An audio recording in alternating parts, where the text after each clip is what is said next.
بسم اللہ الرحمن الرحیم۔ سامعین کرام، آپ سن رہے ہیں اردو کہانی چراغ خانہ، جس کے راوی ہیں ملک صفدر حیات اور اس کو تحریر کیا ہے حسام بٹ نے۔ آپ سن رہے ہیں اس سلسلے کی آخری اور قسط نمبر 4۔ مجھے امید ہے آپ کو میری یہ کاوش بھی پسند آئی ہوگی۔ آپ نے اگر ابھی تک میرا چینل کہانی گھر سبسکرائب نہیں کیا تو ابھی میرے چینل کو سبسکرائب کر کے بیل نوٹیفیکیشن آن کر لیجئے تاکہ آنے والی ہر نئی کہانی کی اطلاع بر وقت آپ تک پہنچ سکے۔ آپ کی اطلاع کے لیے عرض کرتا چلوں کہ اس کہانی کی تمام اقساط بالترتیب سننے کے لیے ڈسکرپشن میں مکمل پلے لسٹ کا لنک موجود ہے۔ گول بازار جانے کے لیے ہم الصبح تھانے سے روانہ ہوئے تھے۔ اس وقت سب انسپکٹر افضل شاہ میرے ساتھ تھا۔ ہم نے سب سے پہلے نگینہ بائی کے کوٹھے کا رخ کیا اور پوچھتے پاچھتے وہاں پہنچ گئے۔ یہ وہ دنیا تھی جہاں دن سوتے اور راتیں جاگتی تھیں، لہٰذا اس وقت نگینہ بائی کا کوٹھا بھائیں بھائیں کر رہا تھا۔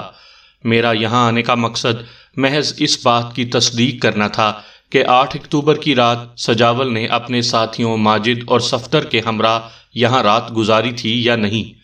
میری نگینہ بائی سے کیا کیا باتیں ہوئیں اور میں نے کس طرح اپنی مطلوبہ معلومات حاصل کیں، اس کی تفصیلات میں صفحات کی تنگی کے باعث آپ کی خدمت میں پیش کرنے سے قاصر ہوں۔ مختصر الفاظ میں یوں سمجھ لیجئے کہ نگینہ بائی نے مذکورہ رات میں سجاول اور اس کے سنگی ساتھیوں کی اپنے کوٹھے پر موجودگی کی تصدیق کر دی تھی، چنانچہ سجاول کا نام مشکوک افراد کی لسٹ میں سے خود بخود خارج ہو گیا تھا۔ ہمارا اگلا اور سب سے اہم ٹارگٹ مشتری بائی کا کوٹھا تھا۔ مذکورہ کوٹھا تلاش کرنے میں ہمیں کسی دقت کا سامنا نہیں کرنا پڑا۔ مشتری بائی گول بازار کی بڑی مشہور و معروف شخصیت تھی۔ ڈیوڑی کے دروازے پر ایک خوبصورت چلمن پڑی ہوئی تھی۔ ہمارا استقبال ایک بنی سنوری عورت نے کیا۔ اس کی عمر لگ بھگ 30 سال تھی۔ اس نے خود کو دلکش اور خوبصورت بنانے کے لیے اچھا خاصا میک اپ چہرے پر تھوپ رکھا تھا۔ اس کے باوجود بھی اس کے چہرے پر ایک عجیب سی پھٹکار اور نحوست پائی جاتی تھی۔ ہم اس وقت سادہ لباس میں تھے۔ وہ ہم پر نظر پڑتے ہی چہک کر بولی، آئیے آئیے، تشریف لائیے حضور، اس وقت کیسے راستہ بھول گئے؟ وہ اس انداز میں بات کر رہی تھی جیسے ہم اس کے پرانے شناسا ہوں۔ میں نے کہا، ہم مشتری بائی سے ملنے آئے ہیں، وہ کس طرف ہے؟ وہ اندر ہیں۔ وہ مسکراتے ہوئے بولی، آپ آئیں میرے ساتھ۔ ہم اس عورت کی رہنمائی میں زینے طے کر کے بالا خانے پر پہنچ گئے۔ وہاں ایک کمرے میں ہارمونیم، سارنگی، طبلے اور مختلف اقسام کے ساز رکھے ہوئے تھے۔ فرش پر اجلی چاندنی بچھی ہوئی تھی اور چاروں دیواروں کے ساتھ گاؤ تکیے لگے ہوئے تھے۔ وہ خاصا کشادہ کمرہ تھا۔ غالب امکان یہی تھا کہ وہ رقص و سرور کے لیے مختص تھا۔ اس وقت ویرانی نے وہاں ڈیرا جما رکھا تھا۔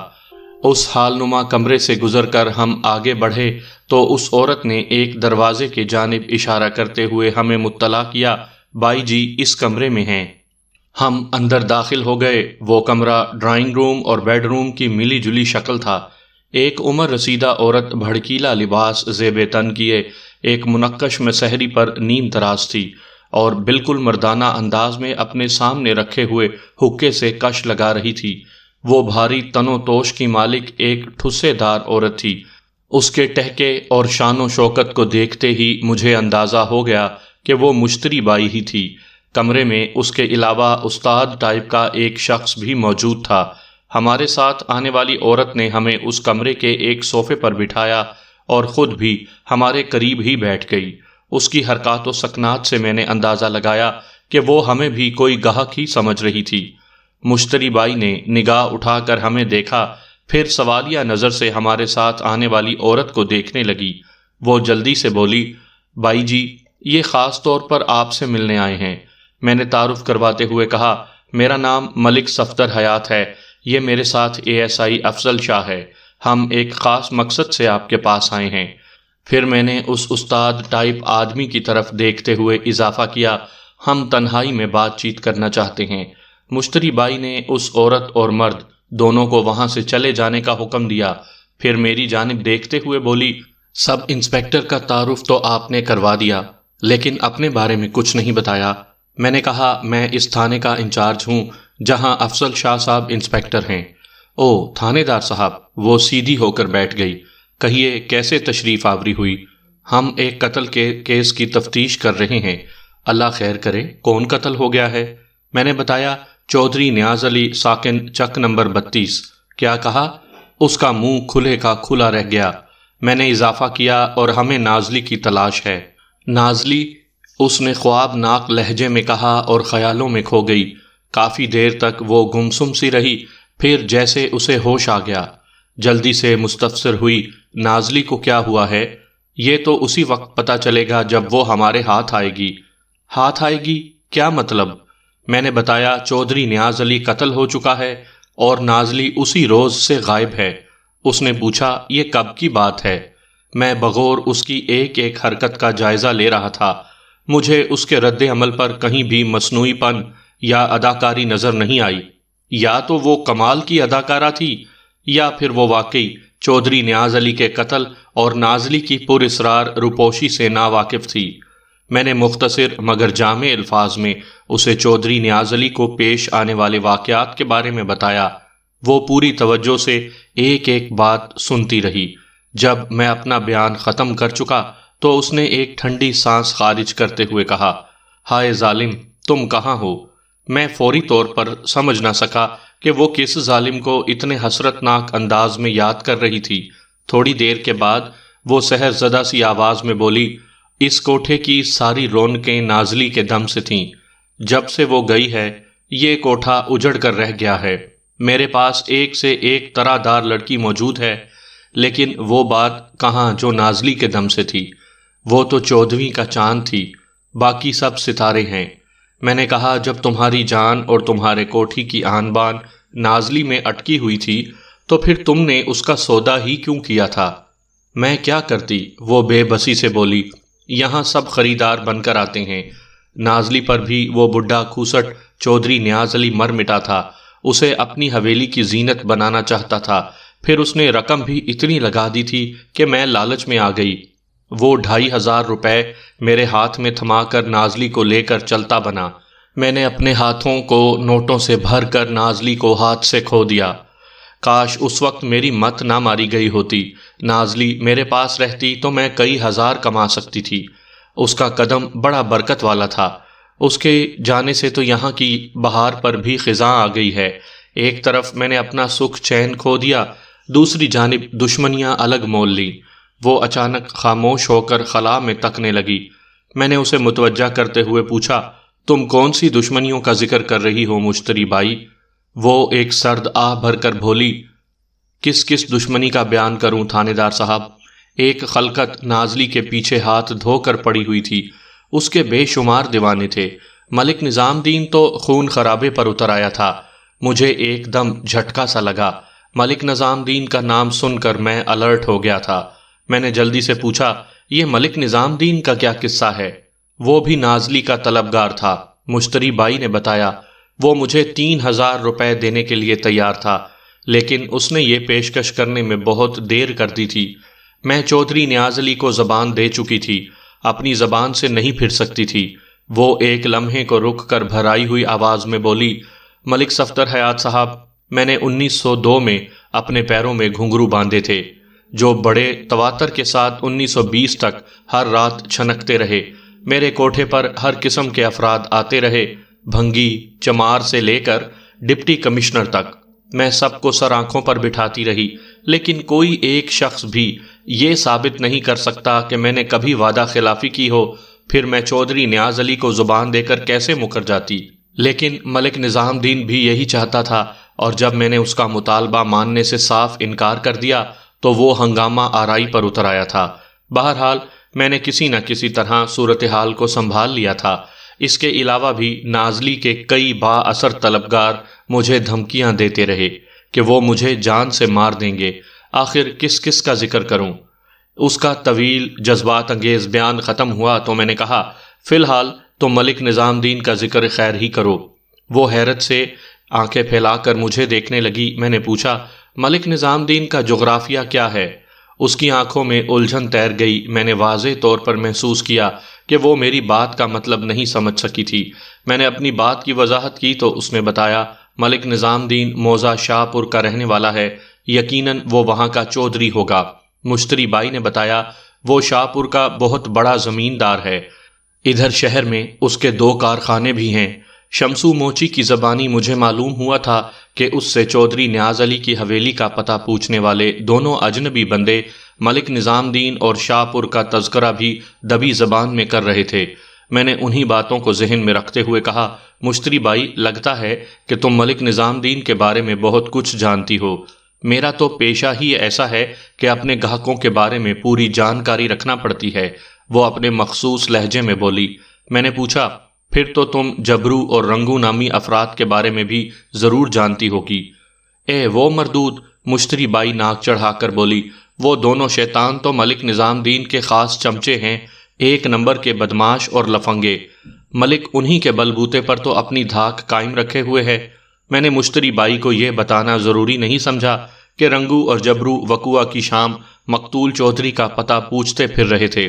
موجودہ حالات و واقعات کے پیش نظر مجھے ایک بات کا یقین ہو گیا تھا کہ چودھری کے قتل اور نازلی کی پراسرار گمشدگی میں ملک نظام دین کا ہاتھ ہو سکتا تھا۔ میں نے مشتری بائی سے پوچھا، ملک نظام دین اب بھی تمہارے کوٹھے پر تو آتا ہوگا؟ وہ تو صرف نازلی کے لیے آتا تھا، تو کیا اب نہیں آتا؟ وہ بولی، نازلی کے جانے پر جب اس نے ہنگامہ کیا تھا، اس روز کے بعد سے اس نے ادھر کا رخ بھی نہیں کیا۔ میں نے سنا ہے آج کل وہ نیلم بائی امبالہ والی کے کوٹھے پر جا رہا ہے۔ گویا ان 10-11 ماہ میں تمہاری اس سے ملاقات نہیں ہوئی۔ میں نے استفسار کیا۔ نہ ملاقات ہوئی اور نہ ہی اسے دیکھا۔ نازلی کے حوالے سے ملک نظام دین چودھری نیاز علی کا رقیب رہ چکا تھا، لہٰذا اس بات کا قوی امکان تھا کہ چودھری کے قتل اور نازلی کے اغوا میں اسی کا ہاتھ ہو سکتا تھا۔ خاص طور پر جبرو اور رنگو کی چک 32 میں آمد کو نظر انداز نہیں کیا جا سکتا تھا۔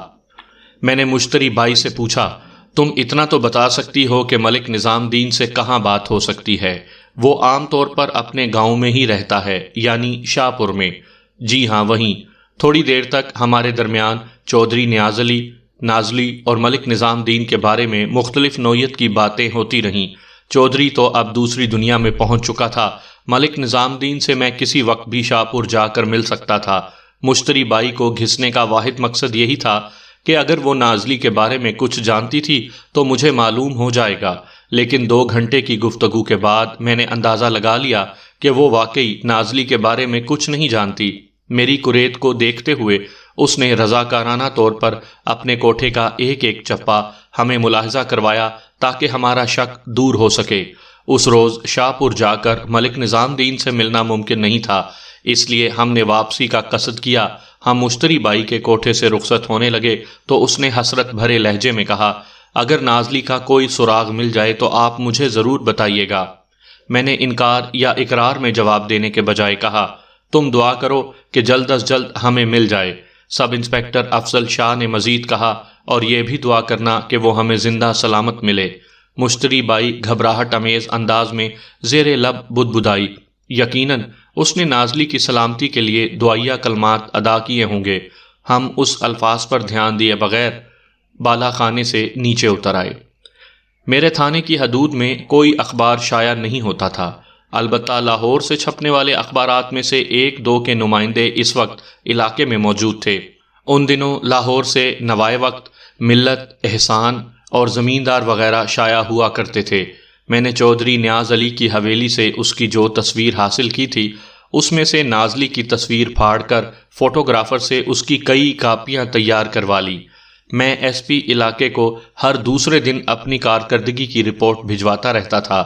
میں نے آس پاس کے علاقوں کے تھانوں کو نازلی کی تصویر بھیج کر اس کی تلاش میں مدد کی درخواست کی۔ اس کے ساتھ ہی میں نے اخبار کے نمائندے کو بھی وہ تصویر دے دی تاکہ وہ نازلی کی پراسرار گمشدگی کی خبر شائع کر دے۔ مجھے اپنی تفتیش ہی میں اس سے خاطر خواہ فائدہ پہنچ سکتا تھا۔ اگر نازلی کا سراغ مل جاتا تو چودھری نیاز علی کے قاتل تک پہنچنا آسان ہو جاتا۔ دوسرے روز چھوٹا چودھری اکرم علی میرے پاس تھانے آیا۔ میں نے اسے بلا کر اپنے کمرے میں بٹھایا۔ وہ بولا، ملک صاحب، بھائی ریاض نے مجھے بتایا تھا کہ آپ مجھ سے ملنا چاہتے تھے۔ میں کل شام ہی لاہور سے واپس آیا ہوں۔ میں نے کہا، ریاض علی نے تمہیں بتایا تو ہوگا کہ میں تمہیں کیوں ڈھونڈتا پھر رہا تھا؟ جی ہاں، انہوں نے موچی، شمسو اور رنگو وغیرہ کا ذکر کیا تھا۔ تم اس بارے میں کیا جانتے ہو؟ سچی بات تو یہ ہے ملک صاحب کہ شمسو نے بھائی صاحب کے قتل کے بعد دوسرے یا تیسرے روز مجھ سے بھی ان 2 اجنبی افراد کا ذکر کیا تھا۔ اکرم علی ندامت آمیز لہجے میں بولا، لیکن میں افراتفری اور پریشانی میں آپ کو بتا نہ سکا، پھر بعد میں یہ بات میرے ذہن سے اتر گئی۔ ہاں، مصیبت اور پریشانی میں انسان کی یادداشت متاثر ہو جاتی ہے، میں نے تائیدی لہجے میں کہا۔ پھر پوچھا، تم رنگو اور جبرو وغیرہ سے واقف ہو؟ اس نے نفی میں جواب دیا۔ میں نے استفسار کیا، اور ملک نظام دین کے بارے میں کیا جانتے ہو؟ یہ نام میں نے سنا ہوا ہے۔ وہ اپنی یادداشت پر زور دیتے ہوئے بولا، یہ شخص شاہ پور کا زمیندار ہے۔ میں نے کہا، رنگو اور جبرو ملک نظام دین کے دست و بازو ہیں۔ او، اس نے چونک کر میری جانب دیکھا، پھر لکنت آمیز لہجے میں بولا، کہیں بھائی صاحب کے قتل میں ملک نظام دین کا ہاتھ تو نہیں؟ میں بھی اسی انداز میں سوچ رہا ہوں، میں نے اسبات میں سر ہلاتے ہوئے کہا۔ پھر بتایا، میں مشتری بائی سے بھی مل چکا ہوں، مجھے پتا چلا ہے کہ کسی زمانے میں ملک نظام دین بھی نازلی کی زلف کا اسیر تھا۔ جب مشتری بائی نے نازلی کو تمہارے بھائی مقتول چودھری نیاز علی کے حوالے کیا تو ملک نظام دین نے مشتری بائی کے کوٹھے پر خاصی افراتفری مچائی تھی۔ میں ملک نظام دین کے بارے میں اتنی تفصیل نہیں جانتا تھا۔ چودھری اکرم علی نے پہلو بدلتے ہوئے کہا، مجھے تو صرف یہی معلوم تھا کہ وہ ایک ٹھیک ٹھاک زمیندار ہے۔ اس کے علاوہ اس کی شہرت اس حوالے سے علم میں تھی کہ اسے ریچھ اور کتوں کے لڑانے کا بہت شوق ہے، اور بس۔ میں نے پوچھا، تم لاہور کس سلسلے میں گئے تھے؟ وہاں میرا ایک جگری یار رہتا ہے، اس نے جواب دیا۔ دل بہت اداس تھا، اس لیے اس سے ملنے چلا گیا تھا۔ اپنی بات پوری کرنے کے بعد اس نے مجھ سے سوال کیا، بھابھی نازلی کے بارے میں کچھ معلوم ہوا؟ ابھی تک تو کچھ نہیں۔ مشتری بائی نے کیا کہا ہے؟ اس نے گزشتہ 10 ماہ سے نازلی کی شکل نہیں دیکھی۔ وہ بولا، مجھے پتا چلا ہے آپ حویلی میں سے بھائی صاحب کی ایک تصویر بھی لے کر آئے ہیں، اس کا کیا کریں گے؟ سوچ رہا ہوں اس کا کیا کروں۔ میں نے اسے ٹالنے کی کوشش کی۔ اس نے پوچھا، ملک نظام دین کے بارے میں آپ نے کیا فیصلہ کیا ہے؟ میں نے اپنے مخبروں کا جال پھیلا دیا ہے، میں نے جواب دیا۔ ملک نظام دین کی ذات شکوک و شبہات کی دبیز چادر میں لپٹی ہوئی ہے، میں سوچ سمجھ کر اس پر ہاتھ ڈالنا چاہتا ہوں تاکہ نشانہ خطا نہ جائے۔ آپ ایک ذہین اور تجربے کار پولیس آفیسر ہیں، اس نے تعریفی انداز میں کہا۔ مجھے امید ہے آپ کا نشانہ خطا نہیں جائے گا۔ میں نے طویل سانس چھوڑتے ہوئے کہا، خدا تمہاری زبان مبارک کرے، میں جلد از جلد تمہارے بھائی کے قاتل کو جیل کی سلاخوں کے پیچھے دیکھنا چاہتا ہوں۔ میں آپ کی کامیابی کے لیے دعا گو ہوں۔ تھوڑی دیر کے بعد چودھری اکرم علی رخصت ہو گیا۔ اگلے 2 روز تک میں شاہ پور کا رخ نہ کر سکا۔ میں ارادہ باندھتا اور توڑتا رہا، اور اس کی سب سے بڑی وجہ بارش تھی جو لگاتار ہو رہی تھی۔ بارش کی وجہ سے سردی کی شدت میں بھی اضافہ ہو گیا تھا۔ بہرحال تیسرے روز میں نے ASI جبار حسین کو ساتھ لیا اور شاہ پور روانہ ہو گیا۔ میں یہ سوچ کر اس انتظام کے ساتھ تھانے سے نکلا تھا کہ اگر ضرورت پڑی تو میں پہلی فرصت میں ملک نظام دین کو گرفتار کر لوں گا، لیکن ملک نظام دین سے ملاقات کے بعد معاملہ ہی الٹ گیا۔ ملک نظام دین نہایت ہی معقولیت کے ساتھ پیش آیا۔ یہ بتانے کی ضرورت نہیں ہے کہ اس نے کس طرح ہماری آؤ بھگت کی۔ جب میں نے اسے اپنی آمد کی غرض و غایت سے آگاہ کیا تو اس نے مسکرا کر بات ہی ختم کر دی۔ وہ بولا، جناب ملک صاحب، 7، 8 اور 9 اکتوبر کو تو میں شاہ پور میں موجود ہی نہیں تھا، اور میرے نمک خوار جبرو اور رنگو بھی میرے ساتھ ہی تھے۔ ہماری واپسی 10 اکتوبر کو ہوئی تھی، اور اسی روز مجھے چودھری نیاز علی کے قتل کی خبر بھی ملی تھی۔ یقین جانے میرے کلیجے میں ٹھنڈ پڑ گئی تھی۔ یہ خبر سن کر مرنے والے کی برائی نہیں کرنی چاہیے، لیکن چودھری نیاز نے نازلی کے حوالے سے میرے سینے میں جو گھاؤ لگایا تھا وہ کبھی نہیں بھر سکے گا۔ وہ ایک رقیب کی زبان میں بول رہا تھا، اور رقیب بھی ایسا جس نے بری طرح شکست کھائی ہو۔ اس کی تشناکامی دہکتے ہوئے انگارے بن کر اس کے ہونٹوں سے جدا ہو رہی تھی۔ میں نے دل ہی دل میں کہا، اس طرح تو ہوتا ہے اس طرح کے کاموں میں۔ پھر ملک نظام دین سے پوچھا، آپ نے یہ نہیں بتایا کہ 7، 8 اور 9 اکتوبر کو آپ کہاں گئے ہوئے تھے؟ وہ بولا، ہم جھوک ضامن میں تھے۔ وہاں کے چودھری نور زمان نے ہماری دعوت کی تھی۔ اس دعوت کا خصوصی آئٹم کتوں اور ریچھ کی خونخوار لڑائی تھا۔ پھر ملک نظام دین نے جھوک ضامن میں اپنی 3 روزہ موجودگی کے کچھ ناقابل تردید ثبوت بھی مہیا کر دیے۔ مجھے یہ ماننا پڑا کہ ملک نظام دین رنگو اینڈ کمپنی کے ساتھ واقعی 3 روز تک موزہ جھوک ضامن میں رہا تھا۔ اس کے ساتھ ہی شمسو موچی میرے دماغ میں چکرانے لگا۔ تو کیا اس نے دانستہ جھوٹ بولا تھا؟ میرے ذہن میں ایک سوال نے سر اٹھایا۔ اس کے ساتھ ہی ایک اور سوال ابھرا، آخر کیوں؟ اس میں اس کا کیا فائدہ تھا؟ میں مسلسل اسی کے بارے میں سوچنے لگا۔ شاہپور سے روانہ ہونے سے پہلے میں فیصلہ کر چکا تھا کہ مجھے شمسو موچی کے ساتھ کیا سلوک کرنا تھا۔ ملک نظام الدین نے ہمیں بڑے تذک و احتشام کے ساتھ رخصت کیا۔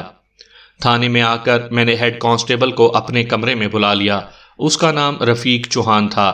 میں نے کہا، چوہان جی، مجھے 2 بندوں کی اشد ضرورت ہے۔ ملک صاحب، 2 کیا؟ آپ حکم کریں، میں 200 بندے پھاڑ کے لے آتا ہوں۔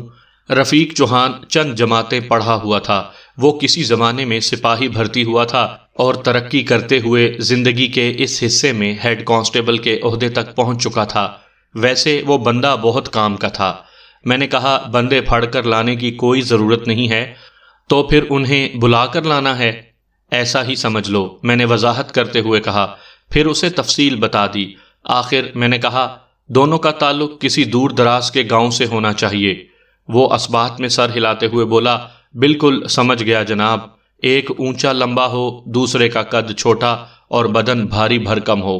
وہ دونوں چہرے مہرے سے بدماش نظر آئیں، ہے نا یہی بات؟ بات ختم کر کے اس نے تعریف طلب نظر سے مجھے دیکھا۔ میں نے دل کھول کر اس کی تعریف کی، پھر پوچھا، تم ایسے 2 بندوں کا انتظام کب تک کر سکتے ہو؟ کل تک بندوبست ہو جائے گا جناب۔ شاباش، میں نے کرسی کی پشت گاہ سے ٹیک لگاتے ہوئے کہا۔ ان بندوں کو اچھی طرح سمجھا دینا کہ انہیں تھوڑی بہت ایکٹنگ بھی کرنا پڑے گی۔ ان کا رول میں خود سمجھا دوں گا انہیں۔ کون سی فلم کی شوٹنگ ہے جناب؟ حقیقی زندگی کی فلم۔ نا ملک صاحب، اگر واقعی کسی فلم میں ایکٹنگ کا معاملہ ہے تو مجھے موقع دیں۔ وہ خاصا سنجیدہ نظر آ رہا تھا۔ لگتا ہے میں تو یہ شوق دل میں لے کر ہی مر جاؤں گا۔ میں نے اسے صورتحال کی سنگینی کا احساس دلایا تو وہ فوراً اٹینشن ہو گیا۔ پر اعتماد لہجے میں بولا، آپ فکر نہ کریں، کل دوپہر سے پہلے آپ کے مطلوبہ دونوں بندے آپ کے سامنے حاضر ہو جائیں گے۔ میں مطمئن ہو گیا۔ رفیق چوہان بہت باصلاحیت آدمی تھا۔ دوسرے روز میں نے ایک کانسٹیبل کو چک 32 روانہ کیا تاکہ وہ شمسو موچی اور چودھری برادران کو بلا لائے۔ میں نے کانسٹیبل کو ہدایت کر دی تھی کہ وہ انہیں بتا دے کہ میں نے چودھری نیاز علی کے قاتلوں کو گرفتار کر لیا ہے۔ رفیق چوہان نے حسب وعدہ 2 ڈمی رنگو جبرو مجھے مہیا کر دیے تھے، جو اس وقت تھانے کی حوالات میں بند تھے۔ میں نے انہیں ان کے حصے کا کردار اچھی طرح یاد کروا دیا تھا۔ سپہر کے وقت چودھری ریاض علی شمسو موچی کے ساتھ تھانے پہنچ گیا اور اس نے آتے ہی سوال کیا، ملک صاحب، مجھے اطلاع ملی ہے کہ آپ نے بھائی صاحب کے قاتلوں کو گرفتار کر لیا ہے۔ کہاں ہیں وہ بدذات؟ میں نے کہا، وہ دونوں اس وقت حوالات میں بند ہیں۔ شمسو کو میں نے ان کی شناخت کے لیے بلوایا ہے۔ انہوں نے شمسو ہی سے آپ کی حویلی کا راستہ پوچھا تھا۔ اچھا، تو آپ نے جبرو اور رنگو کو گرفتار کیا ہے؟ جی ہاں، بڑی مشکل سے ہاتھ آئے ہیں، شیطان کی اولاد۔ کیا انہوں نے بھائی صاحب کے قتل کا اقبال کر لیا ہے؟ ریاض علی نے پوچھا۔ میں نے جواب دیا، اقبال جرم بھی کروا لیں گے چودھری صاحب، پہلے ان کی شناخت تو ہو جائے۔ پھر میں نے ایک کانسٹیبل کو حکم دیا کہ وہ حوالدار سے کہے وہ رنگو اور جبرو کو میرے سامنے حاضر کرے۔ تھوڑی ہی دیر کے بعد فرضی رنگو اور جبرو میرے سامنے سر جھکائے کھڑے تھے۔ میں نے شمسو کو اشارہ کیا اور کہا کہ وہ بغور ان دونوں کو دیکھے اور پہچاننے کی کوشش کرے۔ شمسو نے کوئی کوشش کیے بغیر ہی فتویٰ صادر کر دیا، تھانے دار صاحب، یہ وہی دونوں افراد ہیں، مجھے اچھی طرح یاد ہے۔ انہوں نے ہی مجھ سے چودھری صاحب کی حویلی کا پتہ پوچھا تھا۔ کیا تم یہ بات پورے یقین سے کہہ رہے ہو؟ مجھے پکا یقین ہے سرکار، وہ ڈھٹائی سے بولا۔ میری آنکھیں دھوکہ نہیں کھا سکتی۔ یہی رنگو اور جبرو ہیں جنہوں نے 8 اکتوبر کی شام مجھ سے… میں نے ایک زناٹے دار تھپڑ شمسو موچی کے گال پر رسید کیا تو اس کا جملہ ادھورا ہی رہ گیا۔ میں نے گرج کر کہا، حرام کے تخم، مجھ سے جھوٹ بولتا ہے۔ کمرے میں ایک سناٹا چھا گیا۔ چودھری ریاض علی ہکا بکا مجھے دیکھ رہا تھا۔ شمسو موچی میرے قدموں میں گر کر معافی تلافی کرنے لگا۔ وہ بار بار مجھے یقین دلانے کی کوشش کر رہا تھا کہ اس نے رنگو اور جبرو کو پہچاننے میں کوئی غلطی نہیں کی تھی۔ میں نے حوالدار کو حکم دیا کہ وہ شمسو موچی کو پکڑ کر حوالات میں بند کر دے۔ حوالدار لپک کر آگے بڑھا اور شمسو کو تقریباً گھسیٹتے ہوئے کمرے سے باہر لے گیا۔ چودھری ریاض علی نے مجھ سے پوچھا، یہ کیا ماجرا ہے ملک صاحب؟ میں شمسو سے پوچھ گچھ کے بعد تمہارے سوال کا جواب دوں گا، میں نے رکھائی سے کہا۔ آج کی رات یہ ہمارا مہمان رہے گا۔ چودھری ریاض علی نے مجھے کریدنے کی بہت کوشش کی، لیکن پھر مایوس ہو کر اپنے چک واپس لوٹ گیا۔ اس کے جانے کے بعد میں نے شمسو موچی کو ٹرائل روم یعنی پوچھ گچھ کا کمرہ، بعض مجرم اسے عقوبت خانہ بھی کہتے ہیں، پولیس کی زبان میں اسے بنگلہ یا ڈرائنگ روم بھی کہا جاتا ہے، میں طلب کر لیا اور اس پر تباہ آزمائی کرنے لگا۔ وہ کچا مجرم تھا، آدھے گھنٹے کی محنت کے بعد ہی اس نے سب کچھ اگل دیا۔ اس نے اتنا بڑا جھوٹ چودھری اکرم علی کے حکم پر بولا تھا، گویا اس نے ہمیں مس گائیڈ کرنے کی کوشش کی تھی۔ چودھری نے اس کام کے لیے شمسو کو 100 روپے انعام بھی دیا تھا۔ میں اسی وقت چک 32 جانے کا ارادہ رکھتا تھا، لیکن جب شمسو نے مجھے بتایا کہ چودھری اکرم علی آج صبح سے لاہور گیا ہوا تھا تو میں نے اپنا ارادہ ملتوی کر دیا۔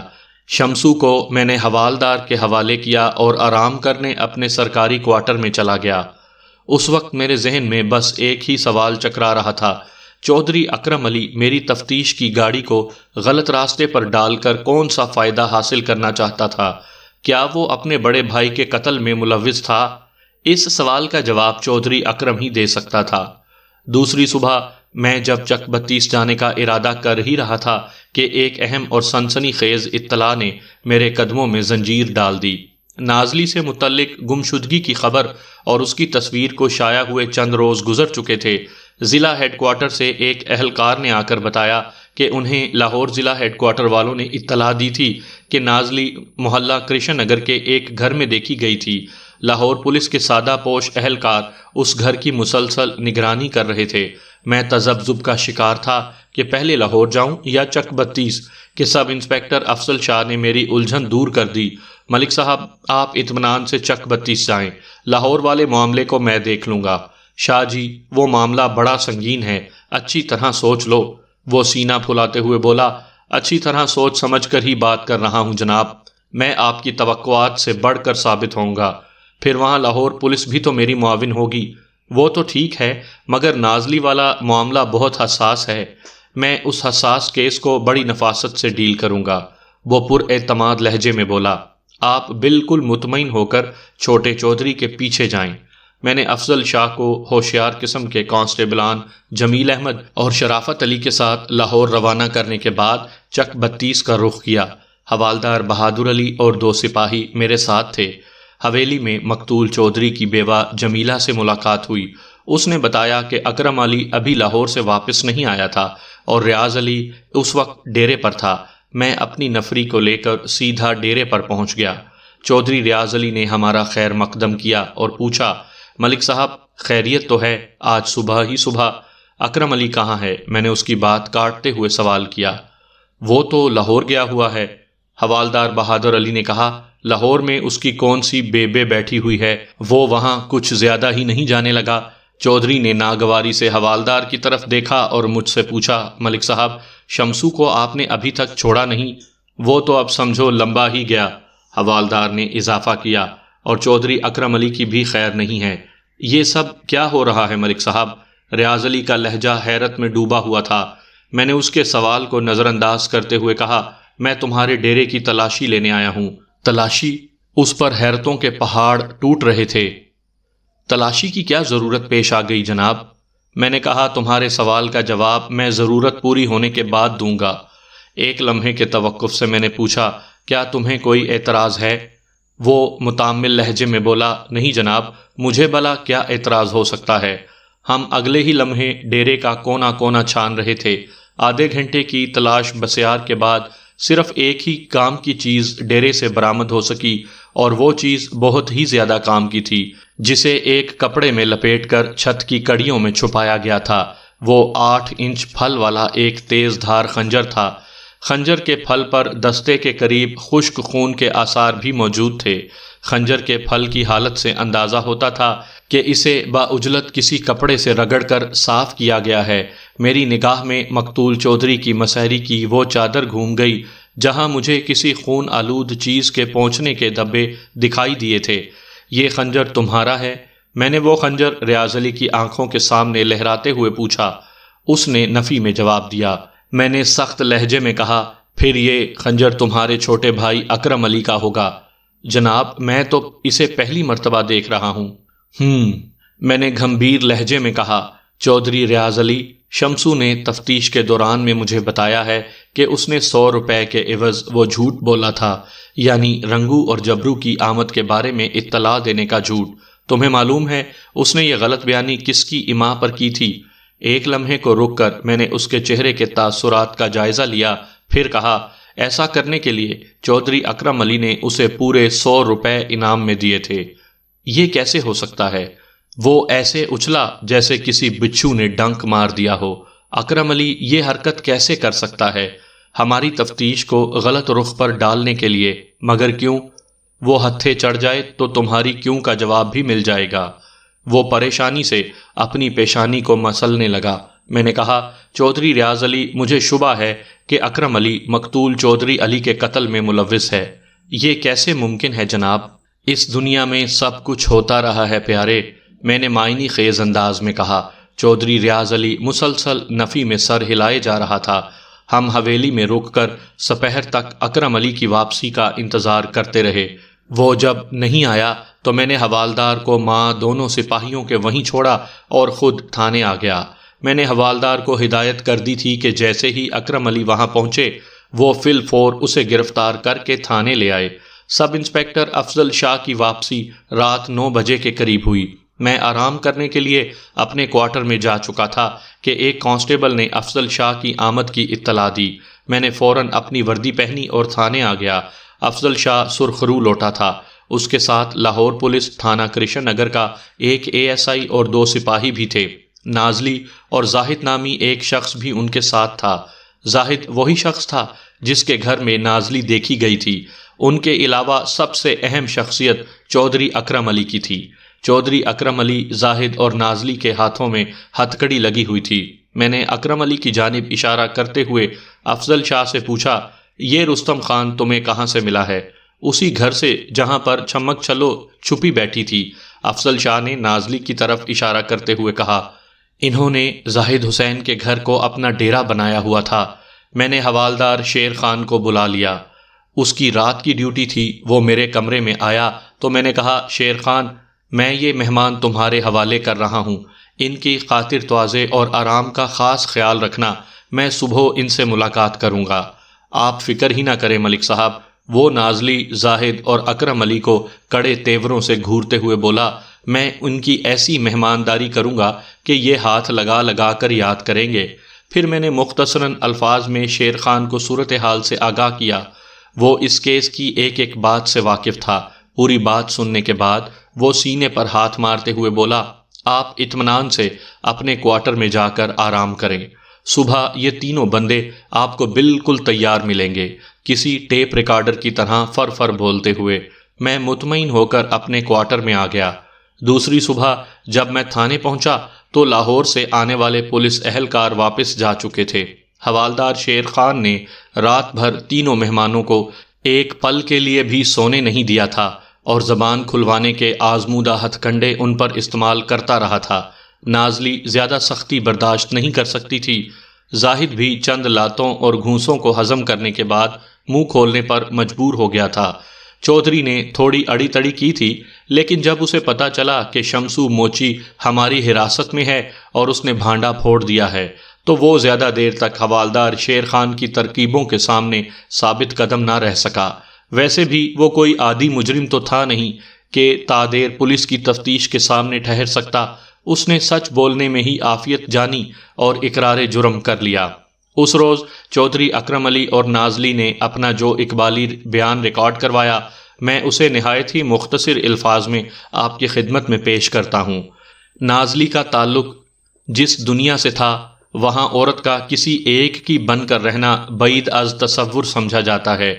اکا دکا مثالوں کو چھوڑ کر نازلی بوڑھے چودھری کی نوجوان بیوی بن کر حویلی میں پہنچی تھی، لیکن چند روز بعد ہی اسے یہ زندگی بے کیف اور بور محسوس ہونے لگی۔ اس بوریت اور بے کیفی سے قطع نظر اسے چودھری کی حویلی میں دنیا جہان کا عیش و آرام میسر تھا۔ چنانچہ وہ چودھری کو چھوڑنے کا تصور بھی نہیں کر سکتی تھی۔ پھر چودھری اسے 2500 میں خرید کر لایا تھا، وہ اس کی زر خرید تھی، اس لیے ساری عمر اسے اب چودھری کے ساتھ ہی گزارنی تھی۔ 2 ماہ کے بعد اسے احساس ہوا کہ چودھری اکرم علی اس میں دلچسپی لے رہا تھا۔